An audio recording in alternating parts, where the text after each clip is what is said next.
묵상하실 말씀은 신명기 8장 1절에서 4절까지의 말씀입니다. 신명기 8장 1절에서 4절까지의 말씀을 다 같이 봉독하겠습니다. 내가 오늘 명하는 모든 명령을 너희는 지켜 행하라. 그리하면 너희가 살고 번성하고 야훼께서 너희의 조상들에게 맹세하신 땅에 들어가서 그것을 차지하리라. 내 하나님 야훼께서 이 40년 동안에 내게 광야길을 걷게 하신 것을 기억하라. 이는 너를 낮추시고 너를 시험하사 내 마음이 어떠한지 그 명령을 지키는지 지키지 않는지 알려 하심이라. 너를 낮추시고 너를 줄이게 하시며 또 너도 알지 못하며 내 조상들도 알지 못하던 만나를 내게 먹이신 것은 사람이 떡으로만 사는 것이 아니요 야훼 입에서 나오는 모든 말씀으로 사는 줄을 내게 알게 하려 하심이니라. 이 40년 동안에 내 의복이 헤어지지 아니하였고 내 발이 부르트지 아니하였느니라. 아멘. 인사합니다. 하나님 당신을 사랑하십니다. 인사하겠습니다.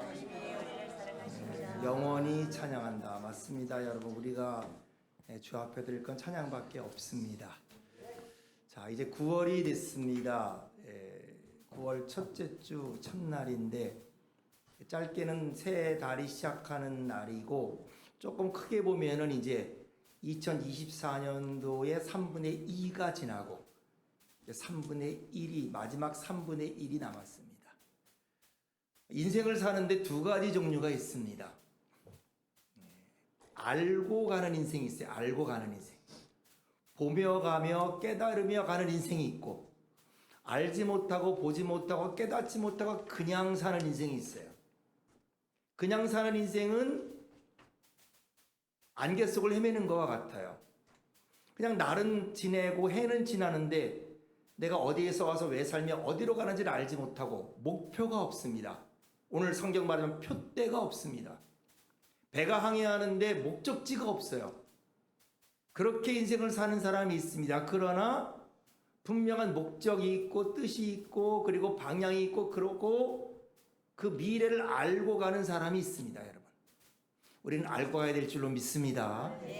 성경을 보면은 인생이 보여요. 성경이 보면 하나님이 보이고 구원이 보이고 천국도 보이지만 인생이 보여요. 인생을 우리가 성경을 보면은 인생을 알게 됩니다. 오늘 제목이 표대를 향하여인데 표대를 향하여. 사람이 인생의 목표라는 게 중요하잖아요. 표대라는 게 중요하잖아요. 그러나 이 목표, 표대라는 것, 이 목적지라는 것이 막연합니다. 정말 막연해요. 내가 어디로 가야 되는 거냐? 아니면 어디까지 가야 되냐? 내가 인생을 살 때 어느 날은 내가 죽고 하나님께 갈 텐데 내가 어디까지 가야 되는가? 어디까지 이르러야 되는 것이냐? 이 목표. 우리 여러분 이 신앙생활하고 우리가 인생을 하지만 내가 죽기 전에 하나님 나라 가기 전에 어디까지 이르러서 가야 되는가? 이 성경은 분명한 말이 있어요. 정확한 말씀이 있어요. 뭐냐면은 아들의 형상을 본받기까지 가라.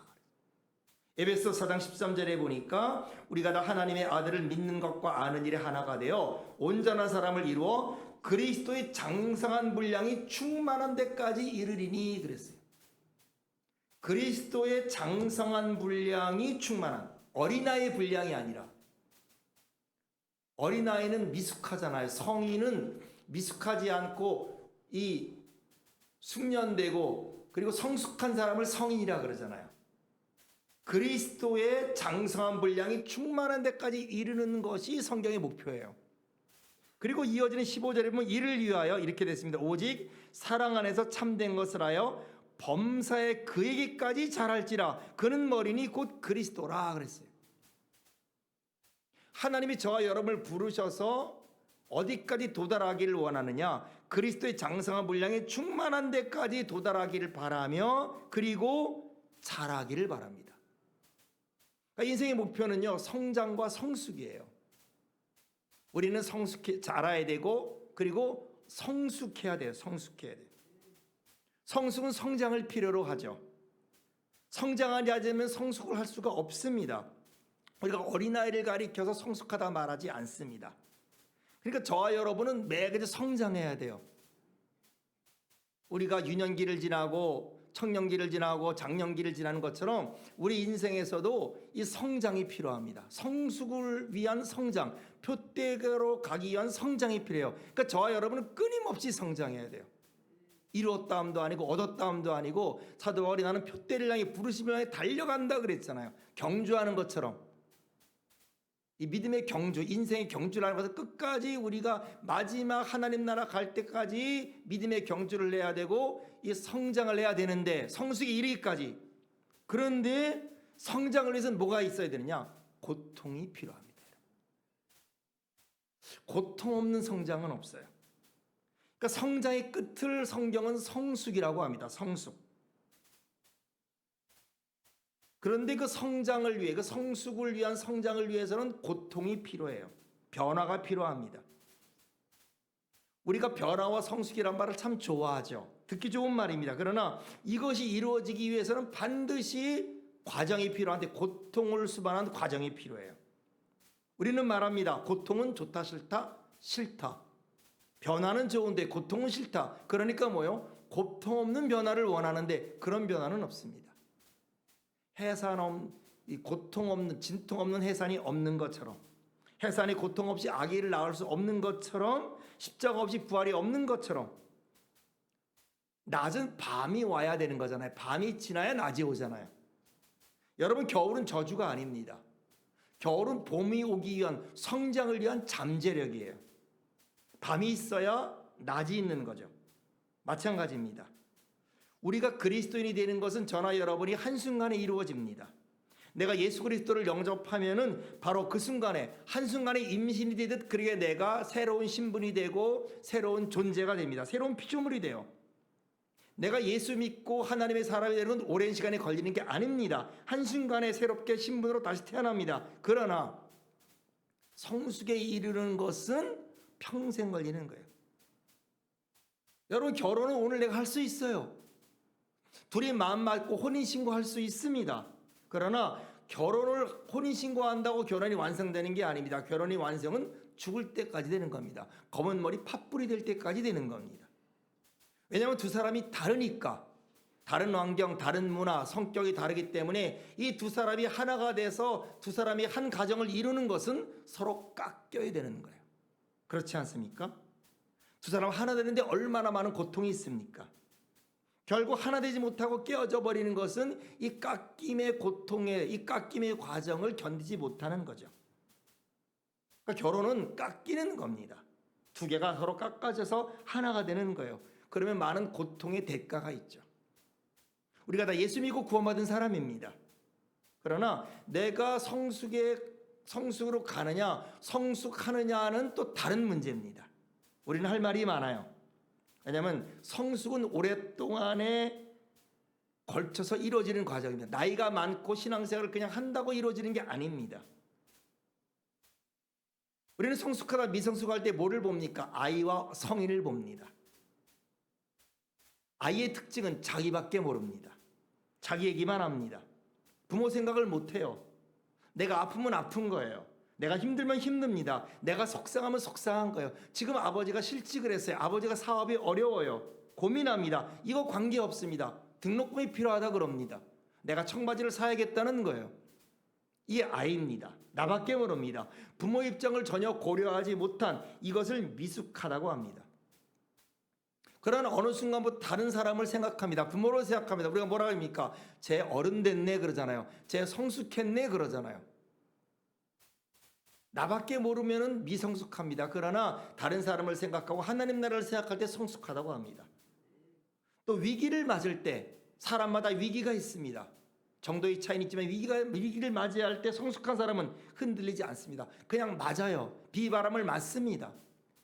몸이 젖고 그리고 무겁고 그러나 가만히 있어요. 이걸 성숙하다고 합니다. 비바람 맞고 그리고 창수 맞으며 흔들리지 않고 가만히 있습니다. 그러나 미성숙한 사람은 흔들려요. 한다 안 한다 했다가 안 했다가 그만뒀다가 왔다 갔다 하면서 갈대처럼 흔들리는 거죠. 그럴 때 우리는 뭐라 그럽니까? 아, 그는 성숙하지 못했다 이렇게 말을 합니다. 또 성숙한 사람은요 의외로 쉽게 포기해요. 미성숙한 사람은 못 포기합니다. 포기를 못합니다. 성숙한 사람은요, 뭐를 그냥 꽉 붙잡고 그것을 그냥 무조건 붙잡지 않습니다. 미성숙한 사람은 그냥 무조건 붙잡고 있는 거예요. 미숙하기 때문에. 그리고 본능적이고 감정적이고 느끼는 대로 합니다. 성숙한 사람은 말하는 사람입니까? 듣는 사람입니까? 성숙한 사람은 남의 이야기를 말하지 많이 않습니다. 미숙한 사람은 자기 주장만 하다 똑같은 표정입니다. 패턴입니다. 그러니까 이 성숙과 미숙의 차이는 뭡니까? 자아입니다. 변하지 않는 자아입니다. 자기가 변한 사람을 성숙한 사람이라고 합니다. 그러나 아직도 자기가 변하지 못한 사람을 미숙한 사람이라고 합니다. 오늘 표대에 대해서 말합니다. 예수 그리스도의 세계에서 가장 중요한, 우리가 누가복음에서 잠깐 벗어나서 이번 주와 다음 주 그리고 새벽 예배를 보겠지만은 이 표대를 생각하는 겁니다. 성숙이라는 주제로 오늘 우리가 한번 생각해 봤으면 좋겠습니다. 오늘 본문은 모세의 유언입니다. 40년간 이스라엘을 인도했던 모세가 마지막에 이제 가나안에 가기 전에 하나님이 가나안에 가게 했으면 얼마나 좋겠습니까마는 너는 여기까지다 라고 했을 때 모세는 거기에 순종해서 마지막에 자기 백성들에게 유언처럼 하는 당부의 말이 오늘 신명기입니다. 하나님이 이스라엘을 불러서 구원시켰습니다. 아름다운 땅으로 족과 푸른 땅으로 지금 인도하여 주시고 있는데, 그러면서 오늘 뭐를 말하느냐? 성숙을 말하고 있습니다. 표대를 향해 말하고 있습니다. 오늘 1절 2절이 이렇게 말합니다. 내가 오늘 명하는 모든 명령을 너희는 지켜 행하라. 그리하면 너희가 살고 번성하고 여호와께서 너희 조상들에게 맹세하신 땅에 들어가서 그것을 차지하리라. 네 하나님 야훼께서 이 40년 동안에 네게 광야길을 걷게 하신 것을 기억하라. 이는 너를 낮추시며 너를 시험하사 내 마음이 어떠한지 그 명령을 지키는지 아니 지키는지 알려 하심이라. 하나님이 애굽에서 종살이야 하던 이스라엘 백성들 인도했어요. 저 허물로 죽은 우리를 그리스도 안에서 살리셨습니다. 나밖에 모르고 공중권세 잡은 딸을 살하고 자기 마음과 원하는 것을 해 본질상 진노의 자녀였던 애굽에서 종살이하는 것 같은 우리를 부르셨어요. 하나님의 자녀로 삼았습니다. 모세를 보내서 이스라엘을 인도한 것처럼 예수 그리스도를 보내고 성령을 보내서 우리를 구원시켰습니다. 어린 양의 피를 친해서 하나님의 진노를 면하게 한 것처럼 어린 양의 예수 그리스도를 믿게 함으로 말미암아 우리의 죄사함을 주셨어요. 홍해를 가르고 거기에 그 사이를 지나게 하는 것처럼 우리도 침례를 통해서 새 사람이 되게 했습니다. 자, 그런데 그런 이스라엘 백성들을 어디로 인도하느냐? 광야로 인도했다. 여러분, 여기서부터 시작하는 거예요. 알고 신앙생활하는 것과 알고 인생을 사는 것과 모르고 인생을 사는 것이 여기서 차이가 있는 겁니다. 하나님이 그들을 부르시고 우리를 부르시고 그리고 우리를 적각거리는 땅으로 가나안으로 인도하고 우리에게 영생을 허락한 그 주님께서 그 부르신 이스라엘 백성들 어디로 인도하느냐? 광야로 인도했다. 이것을 잊지 말아라.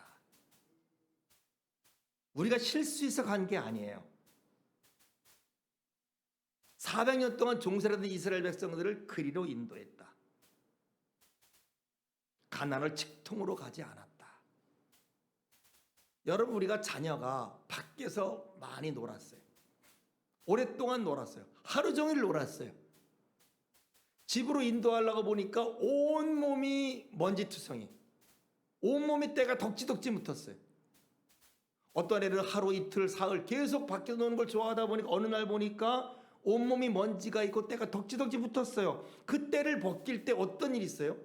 이게 가죽을 벗기는 건지 이거 때를 벗기는 건지. 여러분, 사람이요 뭐 하나 고치려면 어려워요. 뭐 하나 고치려면 살을 찢는 것처럼 어렵습니다. 왜냐하면 우리는 너무 오랫동안 세상 풍속에 사로잡혀 있었어요. 죄 가운데 태어났고 죄 많은 세상 풍속에서, 그래서 우리도 모르는 가운데 세상에 사로잡혀 있고 공중권세 잡은 자를 따르고 귀신과 마귀에 속해 있는 수많은 것들이 우리에게 묻어 있어요. 섞여 있습니다. 안 떨어져 있습니다. 저와 여러분이 예수 그리스도를 영접해서 구원을 받았지만은 그러므로 그렇게 때 많고 그렇게 덕지덕지 붙은 그 자녀를 곧바로 안방으로 우리가 데려올 수 없잖아요. 침실로 데려올 수 없잖아요. 바로 새 옷을 입힐 수는 없는 것 아니겠습니까? 그 사람을 거실로 데려가고 침실로 데려가고 소파에 앉고 누우면은 그 평생 그동안에 냄새나는 시궁창에 살고 먼지와 때로 덕지덕지 못한 그 사람, 머리에는 이가 가득하고 몸에는 때가 가득하고 이게 정말 살인지 때인지 모를 정도인 이런 사람을 데려다가 그냥 가만히 그냥 그 상태로 거실과 안방으로 침실로 인도할 수 없는 거죠. 때도 벗기고 냄새도 빠지게 하고 그다음에 교양 있게 밥 먹는 법 가르치고 훈련도 시켜서 그리고 드디어 안방과 거실로 데려오는 것처럼 하나님이 이스라엘 백성도 마찬가지입니다. 400년 애굽에 산 그들을 구원했습니다. 하나님의 자녀가 되었습니다. 어린 양의 피를 칠함으로 말미암아 하나님의 진노에서 벗어나서 그들은 죽지 않고 그리고 그 홍해를 육지처럼 나오는 침례를 받고 하나님의 은혜를 경험했습니다. 그러나 그들의 마음과 그들의 그 생활 방식은 여전히 애굽에 젖어 있고 바로에 젖어 있고 종살이에 젖어 있는 거예요. 애굽 문화에 속해 있습니다. 말하는 거나 생각하나 움직이는 것이 아직도 세상적이에요. 여러분 우리가 한번 우리를 생각해 봅시다. 지금 나는 어떠합니까? 여러분은 어떠십니까? 여러분은 하나님 나라에 가깝습니까? 아직도 여러분은 세상적이십니까? 여러분이 압니다. 하나님이 알고 여러분이 압니다. 하나님이 우리를 보고 듣고 압니다. 우리의 말하는 것, 우리 행동하는 것, 우리 하는 것 모두 보고 듣고 압니다. 그래서 우리를 지금 인도하고 있는 겁니다. 우리가 교회 생활하다 보면 교회에 익숙해집니다. 하나님과 익숙해집니다. 성경적 사고방식에 익숙해집니다. 사물을 볼 때나 돈 하나 쓰거나 내가 어떤 방에서 이런 걸 선택하냐 우리가 변화하는 거예요. 그러나 어떤 사람은 전혀 신앙적이지 않은 사람이 있어요. 그분이 시간을 쓰는 것, 그분이 말하는 것, 그분이 돈을 쓰는 것 보면 자녀를 어떻게 관리하느냐 이것들을 보면은 직장생활 사업하는 걸 보면은 연관이 되어 있어요. 하나님이 지금 모세를 통해 말하는 거예요. 백성들에게 이 40년 동안에 너로 광야의 길을 걷게 한 게 누구냐? 하나님이다 이 말입니다. 지금 우리가 예수 믿고 우리에게 있는 수많은 고통을 누가 허락했느냐? 하나님이 허락했다. 내가 물론 죄져서 그런 것도 있지만은 그러나 죄짓고 잘못한 것보다 하나님이 실수한 것이 아니라 내가 뭘 잘못한 것이 아니라 우리의 고통은 뭐냐? 구조적인 겁니다. 우리의 구조가 지금 잘못되어 있는 거예요. 지금 저나 여러분의 시스템이 잘못되어 있는 거예요. 악한 마음을 가졌거나 나쁜 동기로 인해서 그런 것이 아닐 수 있는 겁니다. 새로운 방식이 필요해요. 새로운 형태가 필요해요. 하나님의 방식, 하나님 나라에 맞는 사람, 하나님의 시스템에 들어가야 됩니다. 그러니 어떻게 돼요? 깎여야 되는 거예요.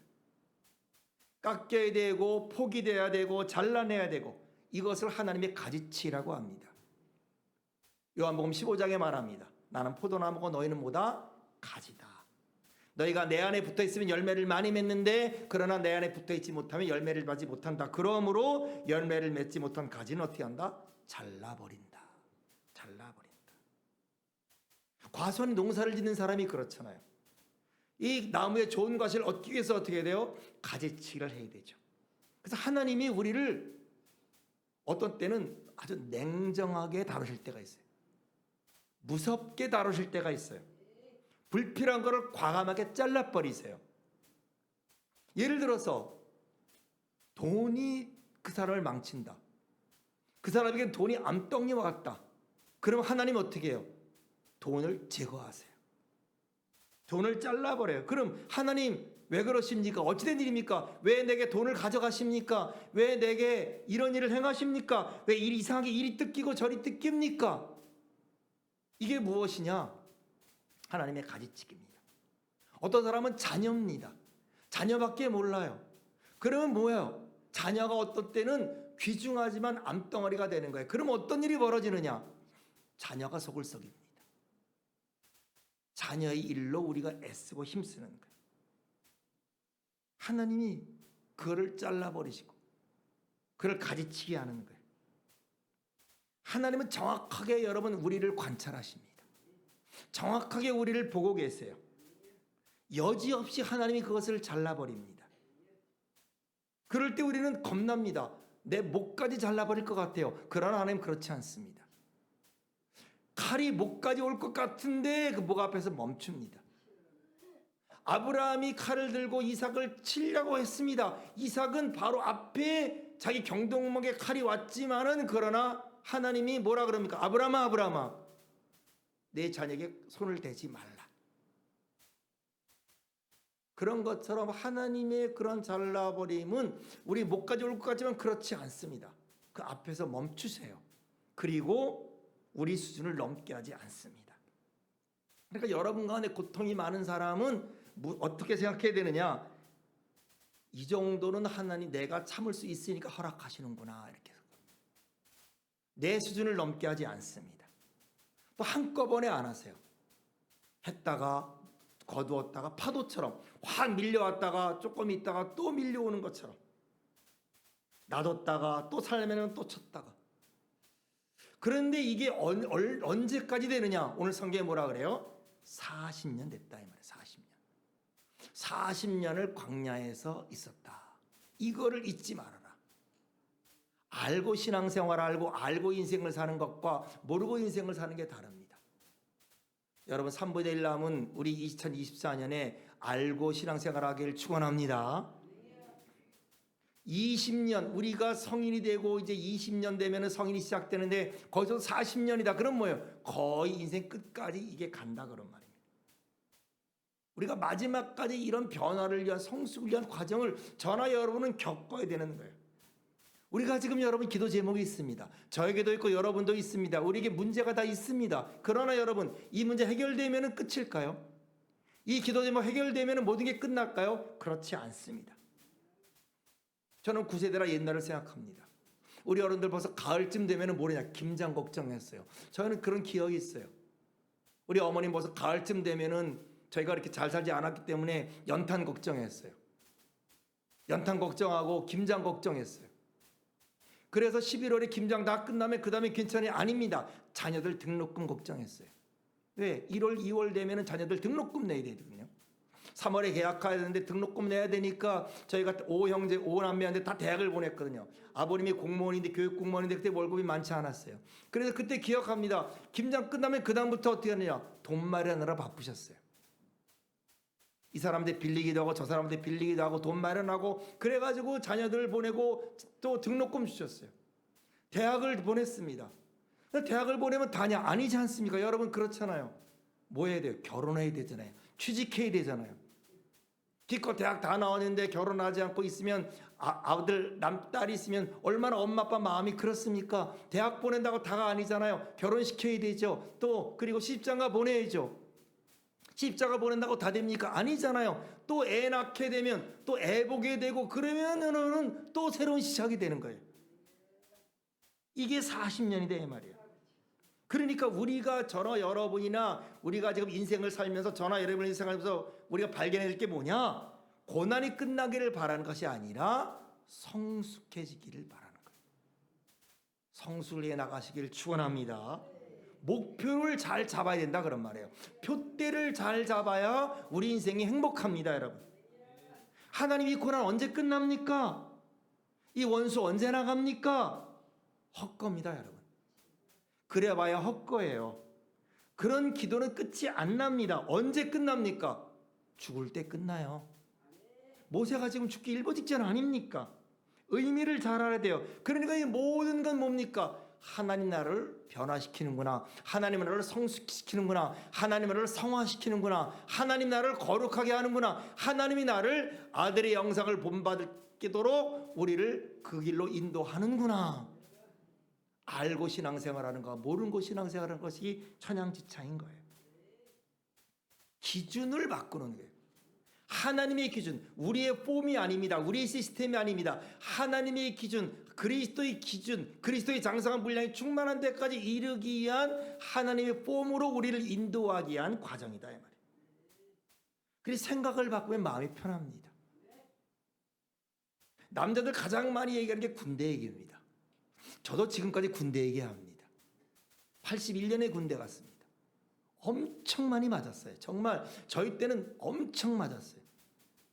대학 3학년 때 광주 사태가 일어나고 그 다음에 군대를 갔는데 81년대 정말 매일 맞았어요. 하루도 안 맞은 날이 없었어요. 처음 맞을 때는요 정말 하늘과 땅이 노랍니다. 한 번도 맞아본 적이 없는 사람이 뺨을 맞고 구두발로 맞고 그래가지고 며칠마다 후손까지 가고 정신없이 맞았어요. 그런데 나중에는요 맞는 게 별게 아니더라고요. 오히려 맞고 나니까 잠이 잘 자더라고요. 마음이 편하더라고요. 여러분, 고난이 그러는 거예요. 처음에는 정신이 없어요. 근데요, 하나님의 섭리를 깨닫습니다. 그러는 가운데 우리가 어디로 가게 되는지를 깨닫게 돼요. 그러니까 사도 바울이 감옥에 가서 어떻게 찬송을 부를 수 있겠어요? 그가 어떻게 그렇게 죽은 줄 알고 자기가 사형선고를 받을 줄 알았는데 어떻게 그렇게 변화가 됩니까? 똑같은 거예요. 감옥 안에 있으나 감옥 밖에 있으나 똑같은 거예요. 감옥 안에 있느냐 밖에 있느냐 이게 중요한 게 아니다 이 말이에요. 여기 하나님이 나를 다루시고 하나님이 내 인생에 주는 것에 익숙해지다 보니까 뭐예요? 하나님의 섭리를 깨닫고 하나님의 은혜를 체험하게 될 줄로 믿습니다. 이게 우리의 인생이에요. 이것을 우리는 배워야 되는 겁니다. 모세는 지금 가나안에 들어가는 이스라엘 백성들이 이것을 미리 말하고 있는 거예요.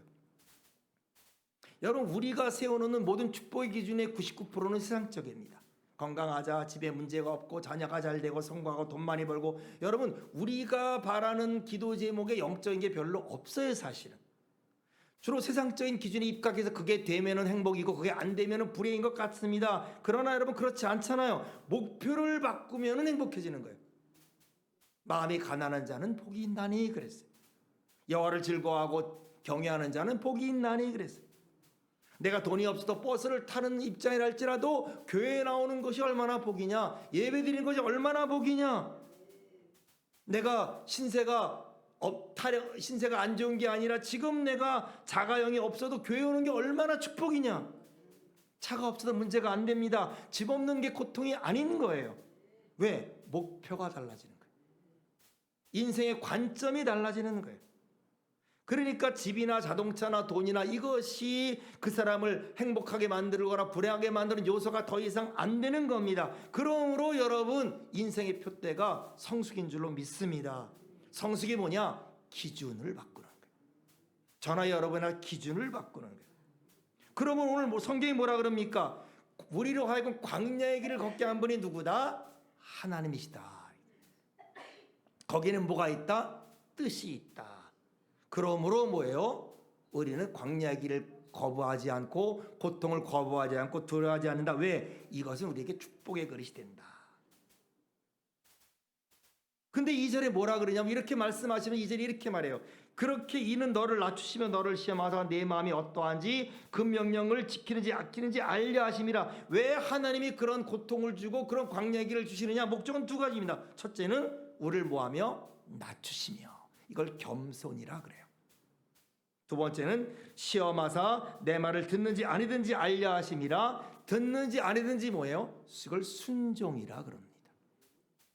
그러니까 우리를 향한 하나님의 목표는 무엇이냐? 겸손과 순종이에요.